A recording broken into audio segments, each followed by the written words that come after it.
Hi everyone, welcome to my class. My name is Cristina Cabrera, and I will be talking about childhood nutrition. I will be doing a focus on the first 1000 days, malnutrition, and prevention. The first 1000 days hold both great possibility and great fragility in a child's life. The ability of a child to develop, learn, and thrive is significantly impacted by how well or how poorly mothers and children are fed and cared for throughout this period of time. This is because the developing brain of a child grows and develops throughout the first 1000 days. Um, as you can see here on this graphic, that shows that the brain grows rapidly on the first 1000 days of a person starting here, that will be conception until age 2. That is the period of time where the brain grows rapidly. So since nearly 80% of brain development happens before age 2, there are some vitamins and minerals that are crucial for a child development. The first one is folic acid, and folic acid is needed for the baby brain and spine, and also is very important in preventing neural tube defects. In fact, the 70% of all neural tube defects can be avoided with enough folic acid. The second one is iron. During pregnancy, there is a substantial increase in the iron requirement needed to support the expansion of blood volume in the mother and fetal placental growth. Iron makes hemoglobin. There is a protein in red blood cells that brings oxygen to our tissues. Iron is needed to make the baby's blood supply too. And iodine is the third one, is a vital component of thyroid hormones. The mother's thyroid hormones levels affect proper fetal growth and neurological development during pregnancy and after birth. Iodine also helps to develop the baby's brain and nervous system, and will help the baby move and think and feel. So the lack of iron and iodine is connected with poor birth outcomes in physical growth, impaired cognitive and motor development, poor quantitative and language abilities. Um, Here I wanted to share with you some foods and vegetables that are good, um, because they have folic acid, iron, and iodine. On the first one, we can see here that green vegetables, avocado, legumes, lentils, beans, orange juice, fortified bread, and cereal are rich in folic acid. On the second one are the ones that are rich in iron, like lean meat, seafood, clams, beef, cereal, bread, pasta, leafy green vegetables, beans, nuts, dried fruits. And the last one is are the foods that are rich in iodine, like fish, milk, cheese, yogurt, iodized salt, and fortified cereal and bread. Ideally, nutrition starts with colostrum, that is a thick, high-calorie fluid secreted by the mother's breast at birth. The composition of breast milk adjusts to the age of the baby, with milk for premature babies distinct from that for older infant, and quantity increased to meet the demand. There are some benefits for the baby, like balance of nutrition adjust to the age of the baby. Breast milk has micronutrients that are not found in formula. Less infant illness that include allergies, ear infection, stomach upsets, less childhood asthma, better childhood vision, less adult illness, and that includes diabetes, cancer, heart disease, the protection against many childhood disease, since um, breast milk contains antibodies from the mother. And then stronger jaws, fewer cavities, um, advanced breathing reflexes, that will be less seats, higher IQ, less likely to drop out of school and more likely to attend college, later puberty with fewer teenage pregnancies, and less likely to become obese or hypertensive by age 12. Hypertensive. Um, for the mother, the benefits are that they, the mother can have an easier bonding with the baby, reduced risk of breast cancer and osteoporosis, natural contraception with exclusive breastfeeding for several months, pleasure of breast stimulation, satisfaction of meeting infant's basic need, no formula to prepare, no sterilization, and easier travel with the baby. And there are some benefits for the family, the whole family, like increased survival of older children because of space in birth, increased family income because of formula and medical care are expensive, and less stress on father, especially at night. Malnutrition occurs in people who are either undernourished or overnourished. Undernutrition occurs when not enough essential nutrients are consumed or when they are excreted more rapidly than they can be replaced. There are four broad forms of undernutrition. It will be wasting, stunting, underweight, and deficiencies in vitamins and minerals. Wasting usually indicates recent and severe weight loss because the person has not had enough food to eat, or because they have had an infection disease such as diarrhea, which has caused them to lose weight.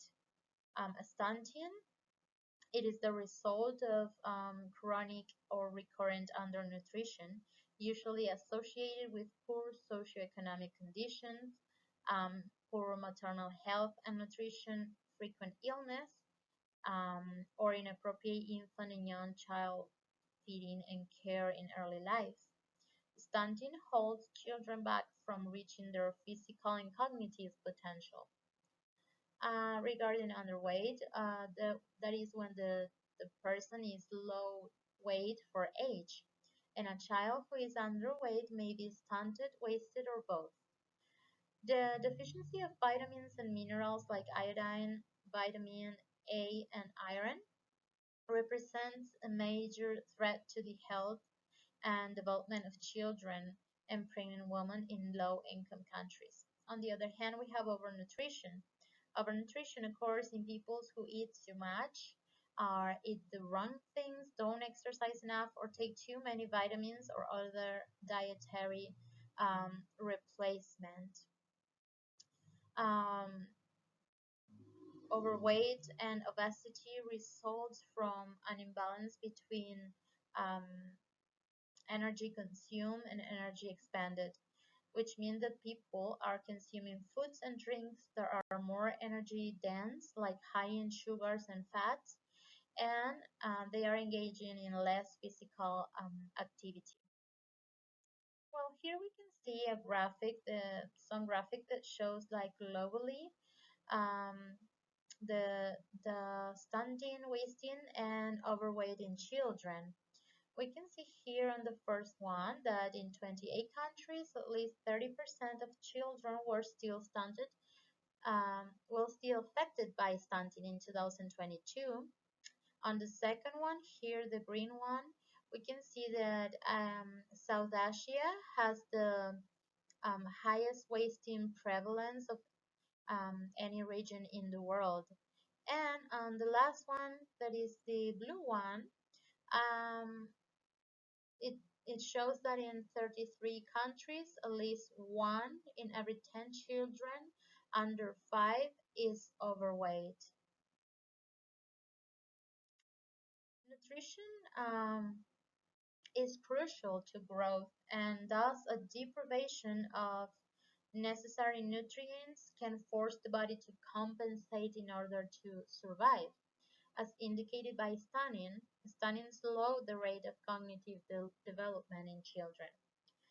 Children who are stunted early in life have poorer performance in school, um, lower IQ scores, and more behavioral problems, which can last through adolescence. Some higher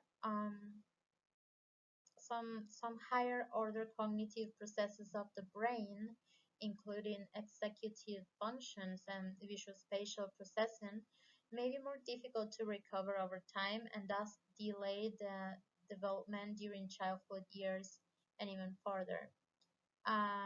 In a situation where the body is not receiving enough nutrients, it must simplify its processes in order to retain the energy. Thus, only essential functions are maintained, such as motor control and breathing, and that places the cognitive growth and development on hold.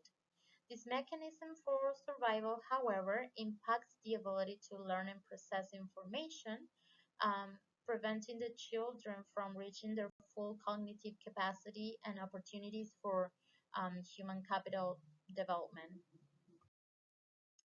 So the best way to prevent malnutrition is to eat a well-balanced diet with a variety of nutritious whole foods in it. If you have enough of all the nutrients your body needs, you will be less likely to overeat trying to satisfy those needs. So, a healthy eating routine is important in every stage of life and can have positive effects that add up over time.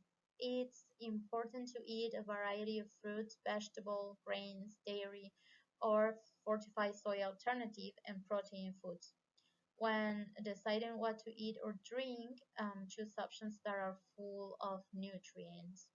These are some recommendations from the page myplate.gov. I'm sorry.